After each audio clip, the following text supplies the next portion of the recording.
هلا برمضان يا شهر الإحسان، شهر الغفران، رمضان رمضان رمضان رمضان.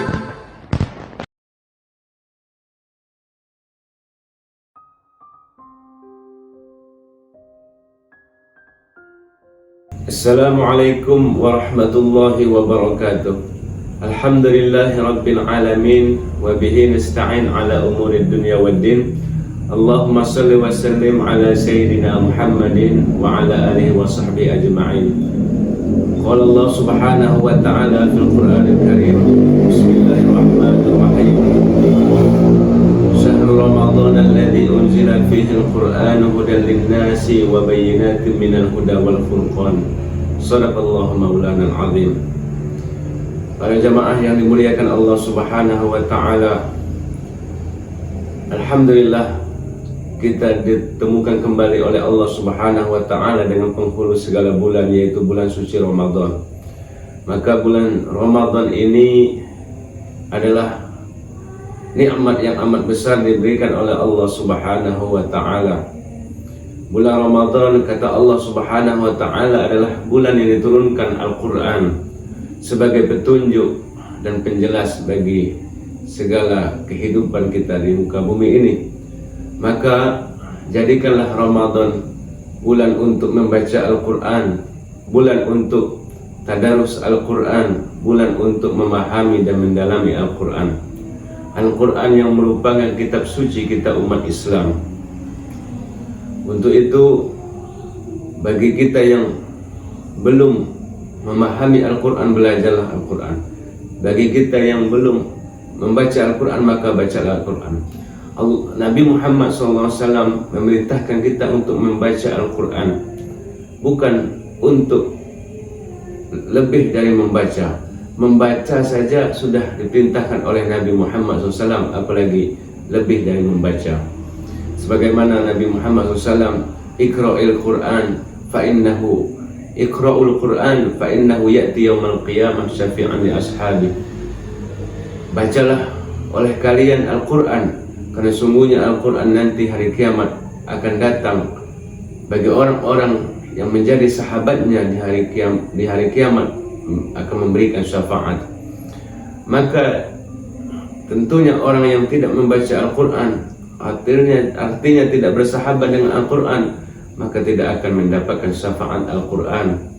Orang yang di dunia selalu bersahabat dengan Al-Quran, hatinya bergantung dengan Al-Quran, hari-harinya diisi dengan membaca Al-Quran, tidak dituntut untuk 1 juz atau 2 juz dalam setiap harinya.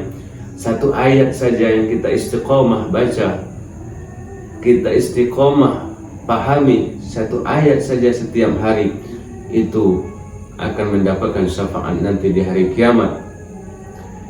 Untuk itu, wahai saudaraku, waktu terus berjalan, hari berganti minggu, minggu berganti bulan, bulan berganti tahun, tidak terasa. Bahkan Rasulullah SAW mengatakan, nanti akan datang suatu masa pada umatku, yang mana masa-masa setahun asanah kasyahri, masa-masa setahun mereka rasakan seperti 1 bulan, wasyahru kal usbu, bahkan waktu dalam masa 1 bulan bagaikan 1 minggu, wal usbu kal yaum, bahkan kata Rasulullah, waktu seminggu mereka akan merasakan seperti 1 hari, wal yaum kasa'ah, waktu 1 hari saja kata Rasulullah akan mereka rasakan seperti 1 jam. Maka ini waktu yang terlalu amat singkat.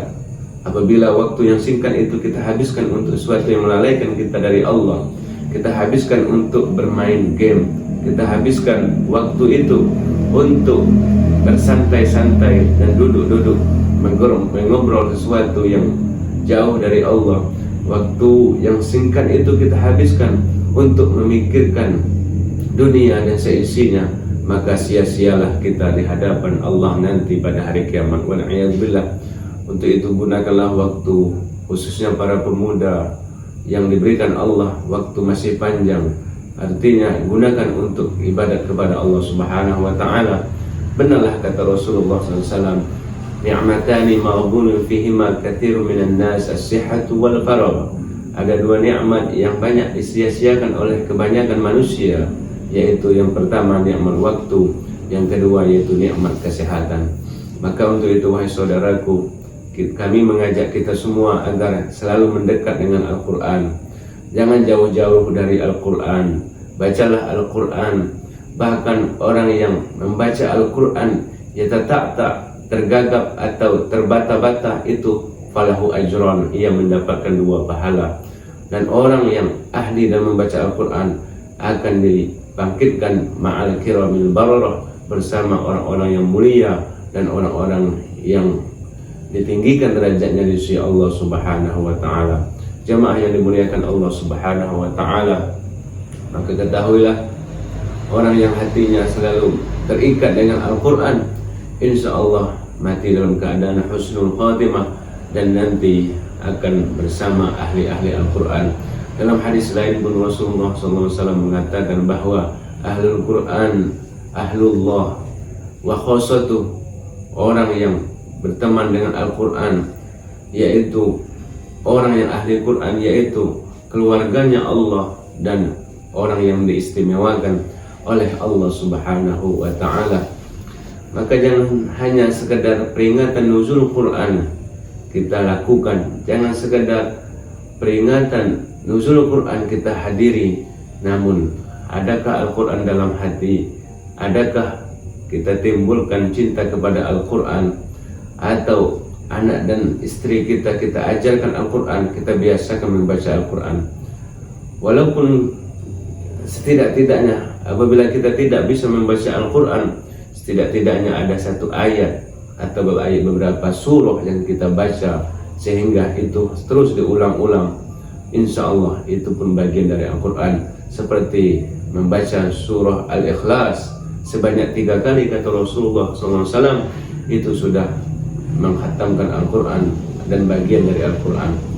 Minimal membaca suratul Ikhlas. Bahkan suratul Ikhlas, kata Rasulullah SAW, bila dibaca sebanyak 100.000 kali, maka akan melepaskan kita, menyelamatkan kita dari siksa api neraka.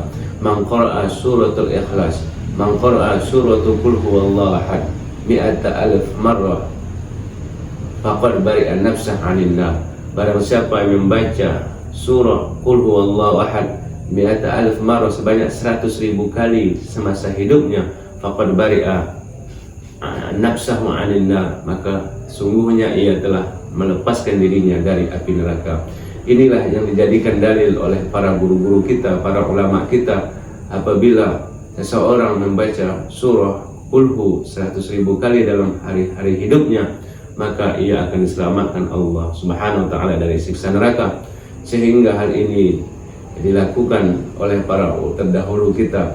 Bahkan apabila hal itu tidak sempat ia lakukan, maka diperlukan pertolongan orang yang masih hidup apabila ia telah wafat dan meninggalkan dunia. Sehingga adalah yang namanya tahlilan dan baca kulhu 3 malam berturut-turut setelah kematian. Ada pula hari 7 hari, hari ke-7 daripada setelah kematian. Ini adalah agar menyelamatkan kita dari siksanya api neraka Allah Subhanahu wa taala. Percaya atau tidak percaya, ini adalah sesuatu yang pasti yang diucapkan dari hadis-hadis Rasulullah SAW. Dikatakan kita beriman apabila kita percaya dengan hadis-hadis Nabi. Dikatakan kita kafir dan tidak beriman apabila kita menentangi daripada kalam-kalam Rasulullah SAW. Mudah-mudahan bulan ini menjadikan kita ahli Al-Quran, cinta Al-Quran, memperhatikan Al-Quran, dan lidah kita selalu dibasahi dengan Al-Quranul Karim. Amin ya Rabbal Alamin. Akhirul kalam, wabillahi taufiq wal hidayah. Wassalamualaikum warahmatullahi wabarakatuh.